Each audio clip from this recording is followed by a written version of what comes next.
80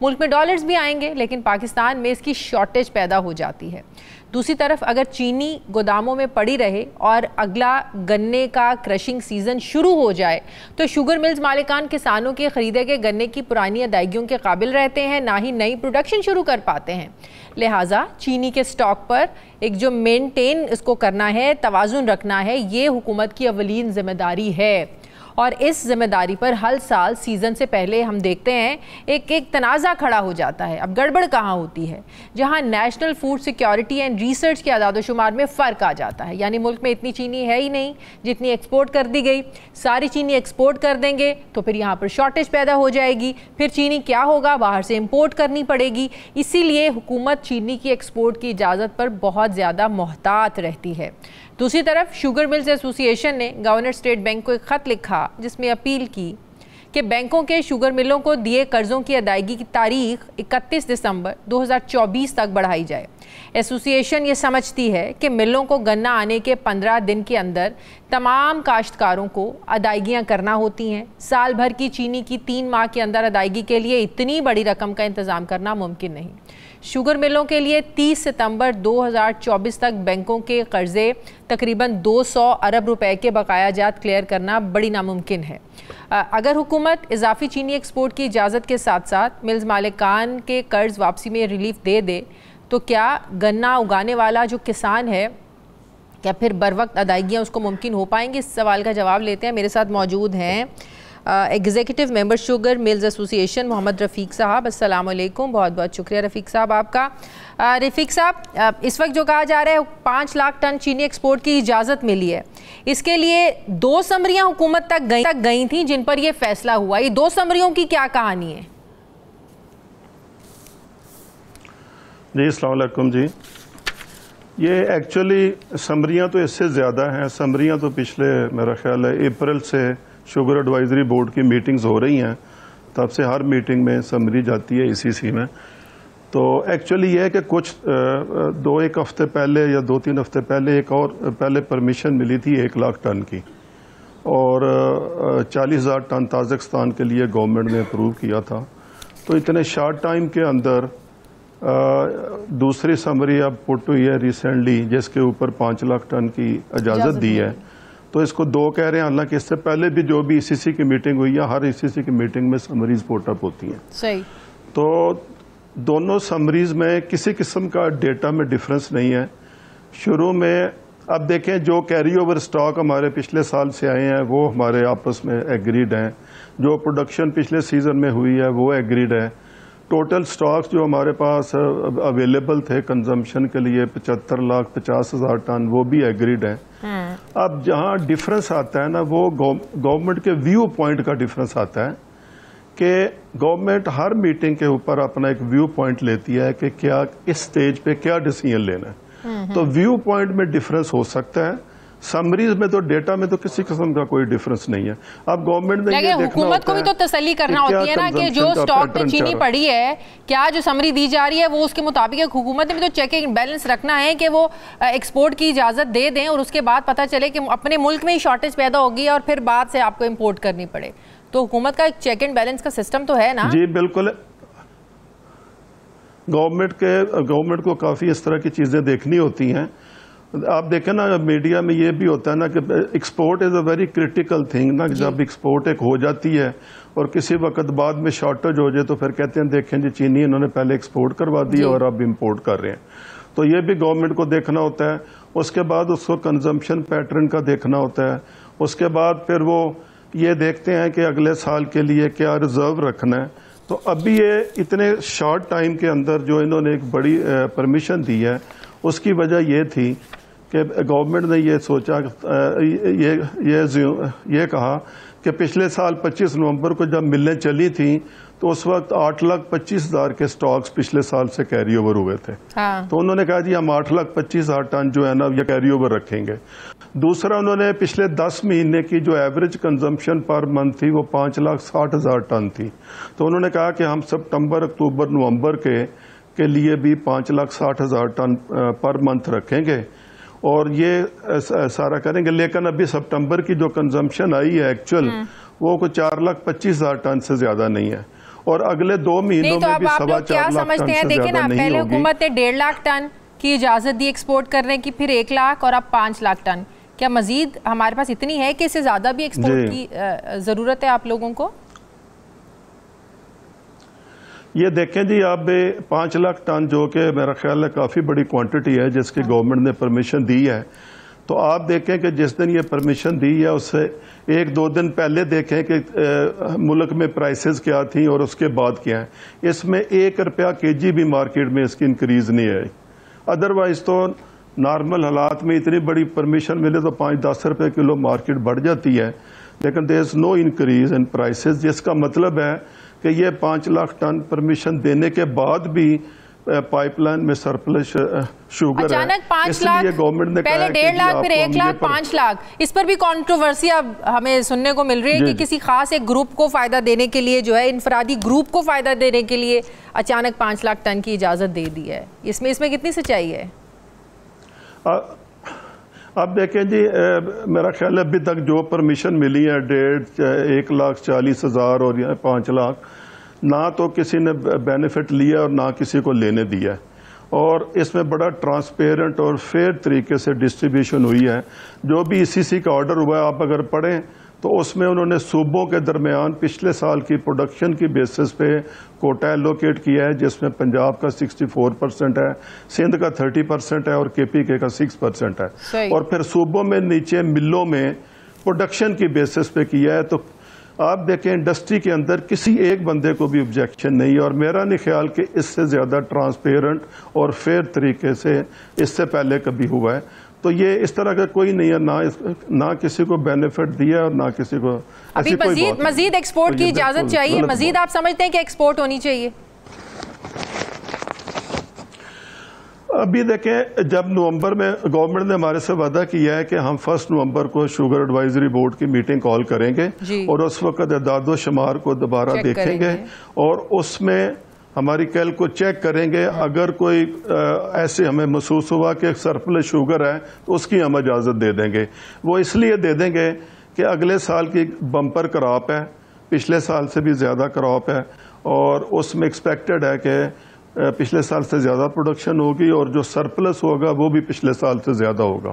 تو اس چیز کو رکھتے ہوئے گورنمنٹ نے زیادہ اجازت دی ہے, کیونکہ شوگر ملوں کو سیزن شروع کرنے میں بڑی مشکلات ہو رہی تھیں کہ اتنا بڑا کیری اوور سٹاک جو انہوں نے پورا سال کیا, ڈائر پہ پر کلو پر منتھ کے حساب سے کیرنگ کاسٹ دی ہے, اور ابھی 200 ارب روپیہ بینکوں کا ایڈجسٹڈ ہے. تو اس میں میرا خیال ہے شوگر انڈسٹری کی بعد میں باری آئی ہے. گورنمنٹ کی ہمیشہ پرائرٹی پہلے گروورز ہوتے ہیں, کنزیومرز ہوتے ہیں, اور اس کے بعد میں خیال آتا ہے گورنمنٹ کو کہ ان کا بھی خیال رکھنا چاہیے. تو اللہ کا شکر ہے کہ گورنمنٹ نے یہ احساس کر لیا ہے. شوگر ملوں کے اپنے مسائل ہیں, مل مالکان کے اپنے مسائل ہیں, لیکن جو کسان ہے, کاشتکار ہے, اس کے تو 12 مہینے بیچارے کے مسائل رہتے ہیں. اس کو تو اپنے پیسے ہی پورے نہیں ملتے اور وقت پر ملتے ہی نہیں ہیں. جب وہ پیسے مانگتے ہیں تو جو شوگر مل آنرز ہیں وہ پھر ظاہر عذر دیتے ہیں کہ پہلے ہمیں جو ہے نا وہ صحیح ابھی پرائز نہیں مل رہی ہے. اب آپ قرضوں کی جو بات کر رہے ہیں, اسٹیٹ بینک کو خط لکھا ہے کہ ہمارے جو قرضے واپس کرنے کی جو ڈیٹ ہے اس کو بڑھایا جائے, کیونکہ ہم 15 دن کے اندر ظاہر ہے کاشتکار کو پیسہ نہیں دے سکتے. لیکن اس کے باوجود ہم دیکھتے ہیں کسان تو 12 مہینے پریشان رہتا ہے. اچھا, اس میں آپ دیکھیے کہ پچھلے سال 68 ملین ٹن گنا کراش ہوا ہے پاکستان میں, جس کی ٹوٹل کاسٹ جو ہے نا وہ 800 بلین روپیز بنتی ہے, اور اتنی اچھی پیمنٹ ہوئی ہے, اور میرا خیال ہے 500 روپیز تک بھی گرور نے لی ہے, جبکہ سپورٹ پرائز سندھ میں 425 تھی اور پنجاب میں 400 تھی, اور گرور نے کو اس سے زیادہ پیمنٹ ہوئی ہے سارے صوبوں میں. اور 800 بلین میں سے میں نے ابھی کل چیک کیا تھا کہ hardly half a percent which is about 5.5 billion rupees ہے جو اس وقت آؤٹ اسٹینڈنگ ہے. تو میرا خیال ہے اگر گروورز آر ویری ہیپی, ان کو پرائز بھی اچھی ملی ہے اور پیمنٹ بھی بہت اچھی ملی ہے, اور گروورز نے کسی فورم کے اوپر اس کی کمپلینٹ نہیں کی, اور ہم گروورز کے بہت شکر گزار ہیں کہ انہوں نے پورا سال جب سے سیزن بند ہوا ہے ہر فورم کے اوپر شوگر انڈسٹری کو سپورٹ کیا ہے کہ جی سرپلس شوگر ان کے پاس اویلیبل ہے تو گورنمنٹ کو ایکسپورٹ کرنے کی اجازت دینی چاہیے. اور یہ اس بات کا ثبوت ہے کہ ہمارے گروور انڈسٹری کے گروور کے ساتھ اچھے ریلیشن ہے, کہ کسی قسم کا کوئی ایشو نہیں. بہت شکریہ محمد رفیق صاحب, ایگزیکٹو